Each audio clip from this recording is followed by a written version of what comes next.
Hello, friends. I've got a great new addition to my Hall of Fame collection, which also represents a card from a set that I did not yet have, Kills two birds with one stone. as well as then a few community items I need to get caught up on. So stick around and check it out. I'm not going anywhere. Hello, friends. I am John, and I am the 3D 80s kid.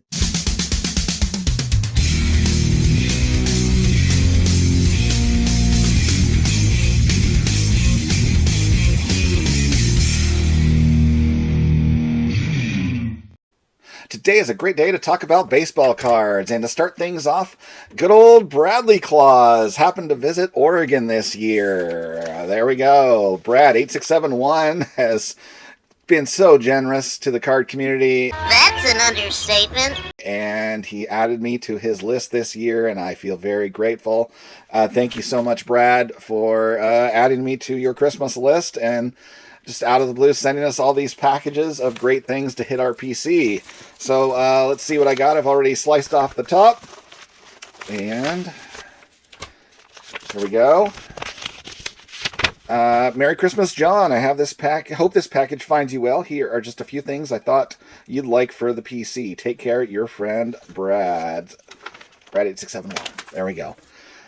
Let me cut the tape on this to get the cardboard off the sides. Oop, there it goes to the floor. Oh, wow. Look at that. 1982 Topps stickers, Joe Montana. That is sweet. I've never actually seen one of these before. That is really cool. Wow. It is an official Topps sticker of Joe Montana. Which, if any of you are newer viewers, 49ers are my team growing up, and I actually have the honor of sharing a birthday with Mr. Joe Montana, who is exactly 18 years older than I am. So, oh, that's a cool card. I have seen one of those cards before, definitely. I don't know that I ever got one, since 91 was my last year sort of collecting. It wasn't really a full year. So 91 Fleer Pro Visions of Joe Montana with that cool artwork card there. 91 Fleer not exactly being great design sets, but they had the cool subsets that year for baseball and football with some of it being kind of cool artwork like this one here. So that is really sweet as well. Thank you. Oh, and look at that. One of the cards that I had already indicated was one of the cards I wanted for my Hall of Fame run, which is none other than 1991 Stadium Club Frank Thomas. Just a sweet looking card there with that full photography shot there, full swing extension with the big hurt there. Nice. Thank you so much, Brad.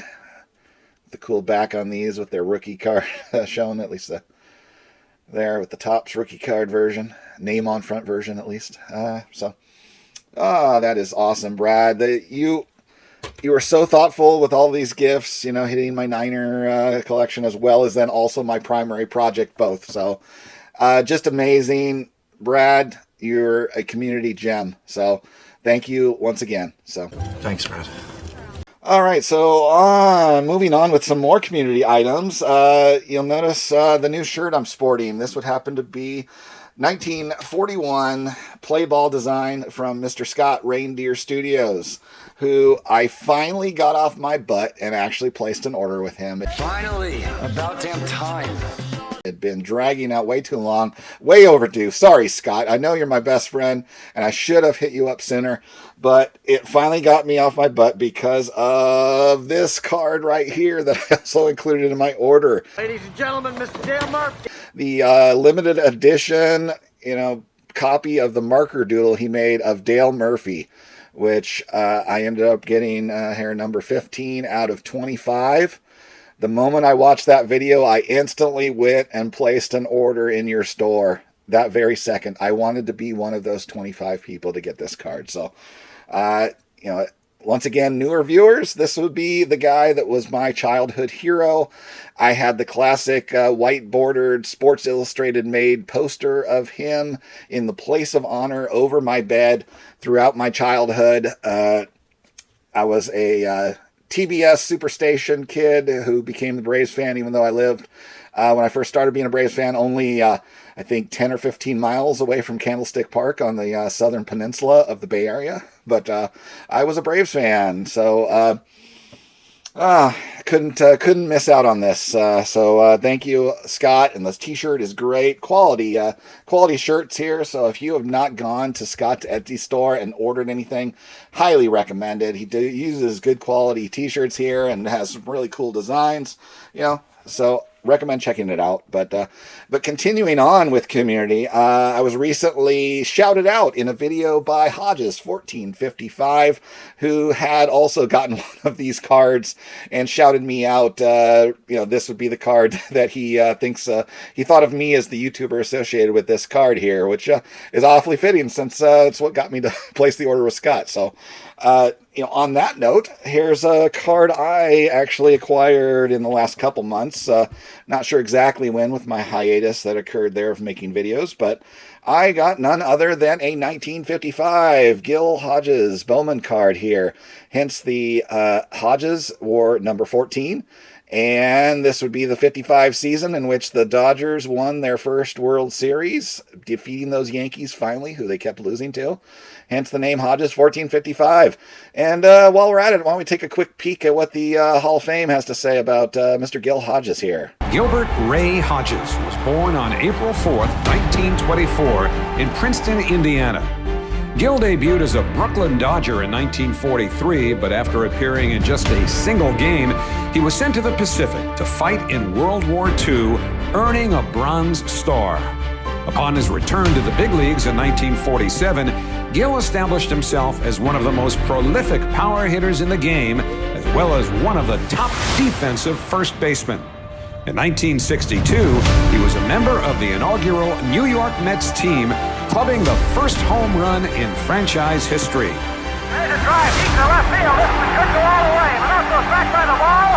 He can't get to it. A home run. An 8-time All-Star, Gil returned to the Mets as skipper in 1968, leading the team to its best record to that date. The next season, of course, he managed a miracle. I think this year proved that this ball club is going to be in contention for the championship for many years to come. There's a fly ball hit out to left. Waiting is Jones. The Mets are the world champions. Look at this scene. Just thank the commissioner for this beautiful trophy, and certainly all the wonderful players that we had this year. They've done such an outstanding job, and we must not forget all the beautiful fans that we had in Shea Stadium all year long. It's just been a great year. A heart attack in the spring of 1972 brought Gil's life to an end just 2 days shy of his 48th birthday. But he will always be counted among our city's most beloved athletes. Gilbert Ray Hodges, a champion, a legend, and now a Baseball Hall of Famer.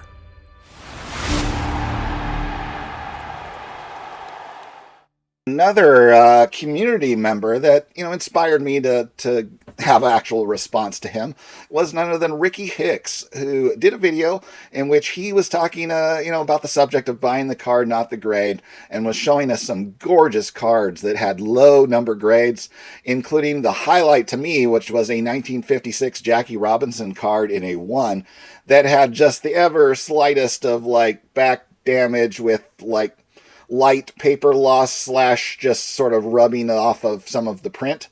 I can live with that.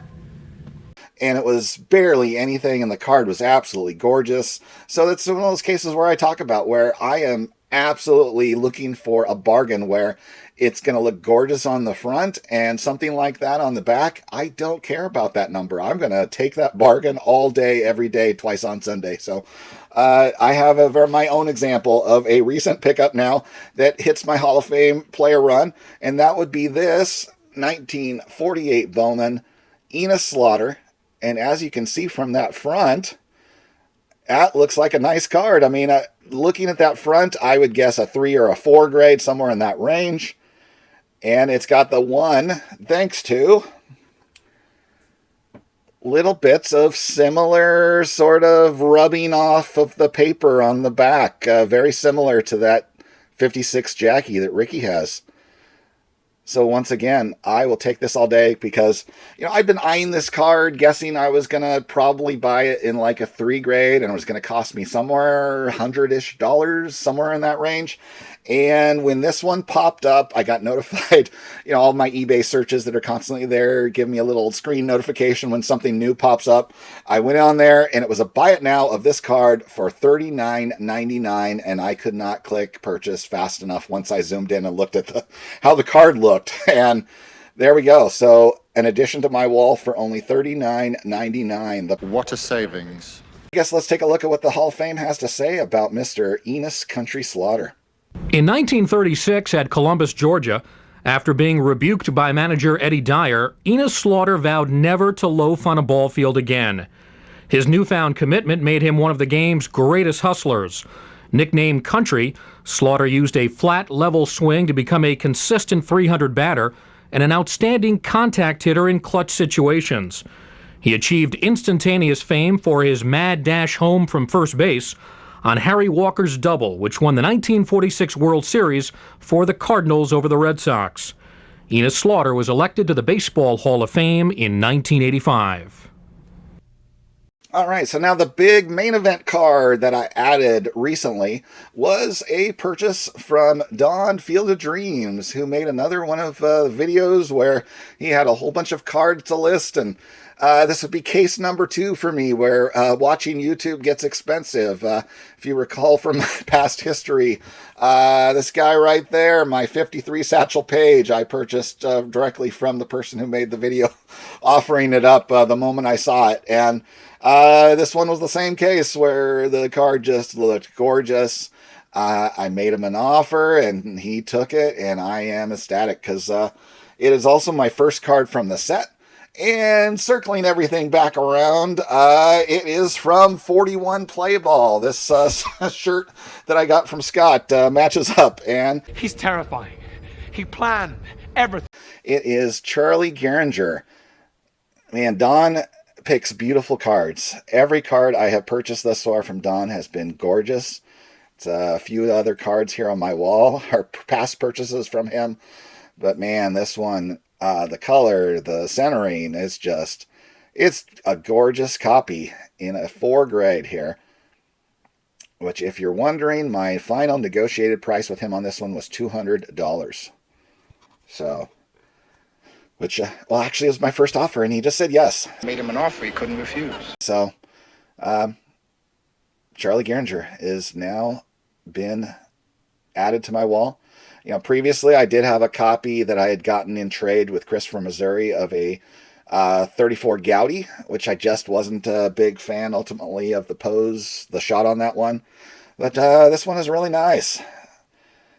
The colors are just pop off this card. It's kind of a similar feeling to me of looking at the Diamond Stars card, where the design just pops off. I mean, obviously this has more colors in play than the Diamond Stars use, but just a similar feeling of just being a gorgeous artwork type of card. Oh, it's beautiful. Yeah, it sure is, huh? And let's see what the Hall of Fame has to say about Mr. Gehringer. Nicknamed the Mechanical Man for his remarkable consistency, Charlie Gehringer batted over 313 times and collected 200 hits 7 times. A cornerstone of 3 Tigers pennant winners, he won the American League's MVP award in 1937 when he led the league with a .371 batting average. An agile second baseman with quick hands, he led the league in both assists and fielding percentage 7 times each. Gehringer was elected to the Baseball Hall of Fame in 1949. Everybody, thank you for watching, and I will see you next time. Well, see you next time. Yeah, unless I get lucky and break a leg.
This one goes out to the one I've left behind. A simple prop to occupy my time. This one goes out to the one I love. Fire!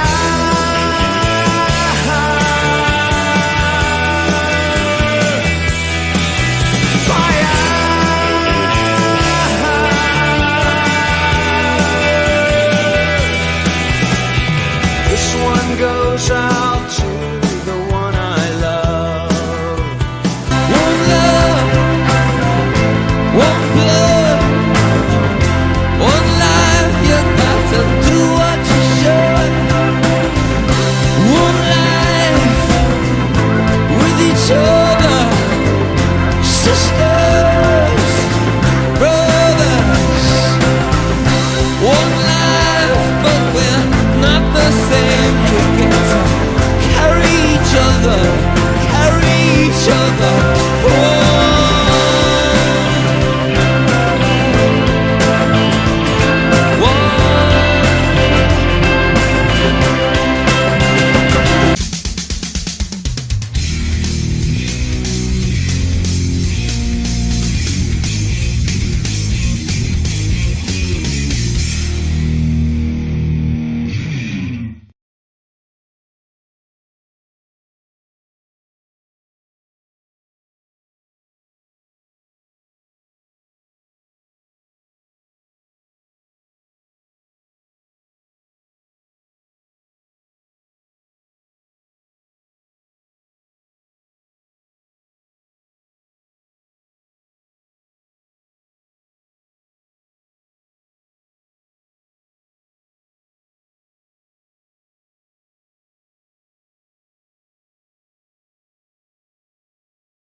This one goes out to the one I've left behind.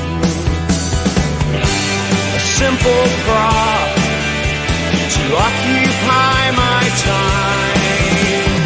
This one goes out to the one I love.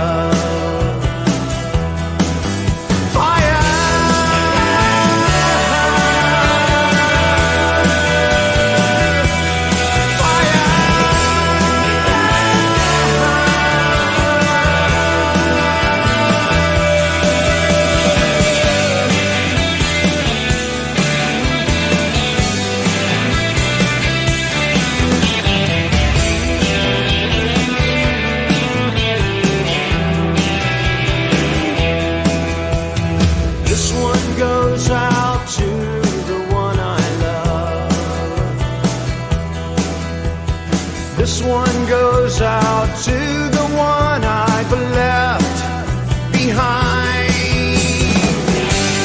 Another prop has occupied my time. This one goes out to